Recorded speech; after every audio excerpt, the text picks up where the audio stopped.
ಚಿರತೆಯೊಂದು ರಾತ್ರಿ ವೇಳೆ ಮನೆ ಸುತ್ತಮುತ್ತಲಿನ ಪ್ರದೇಶದಲ್ಲಿ ಓಡಾಡಿ ಆತಂಕ ಸೃಷ್ಟಿ ಮಾಡಿದ ಘಟನೆ ಸಿದ್ದಾಪುರ ತಾಲೂಕಿನ ಬೇಡ್ಕಣಿ ಸಮೀಪ ನಡೆದಿದೆ.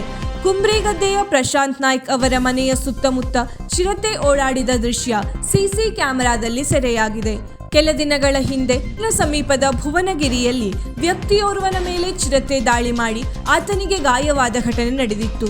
ಆ ಸಂದರ್ಭದಲ್ಲಿ ಅರಣ್ಯ ಇಲಾಖೆಯವರಿಗೆ ಈ ಕುರಿತಾಗಿ ಸ್ಥಳೀಯರು ಮಾಹಿತಿ ನೀಡಿದ್ದರೂ ಕೂಡ ಚಿರತೆ ಹಿಡಿಯದೆ ನಿರ್ಲಕ್ಷ್ಯ ವಹಿಸಿರುವುದು ಇಲಾಖೆಯ ಕುರಿತಾಗಿ ಆಕ್ರೋಶಕ್ಕೆ ಕಾರಣವಾಗಿದೆ.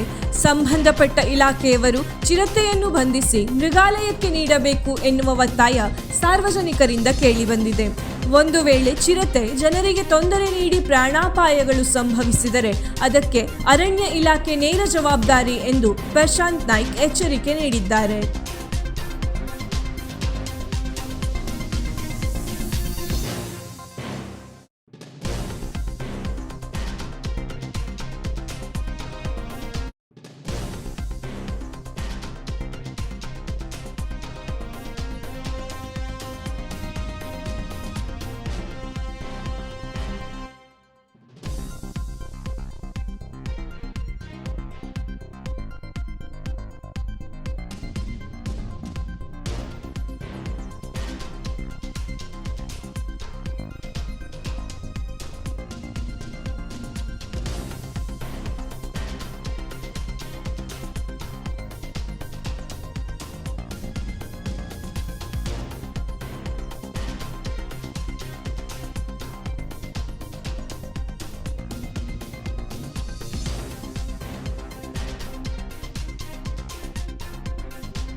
ವೀಕ್ಷಕ ಮಹಾಪ್ರಭುಗಳೇ, ನಮ್ಮ ಚಾನಲ್ ಅನ್ನು ಸಬ್ಸ್ಕ್ರೈಬ್ ಮಾಡಿ, ಶೇರ್ ಮಾಡಿ, ಪ್ರೋತ್ಸಾಹಿಸಿ.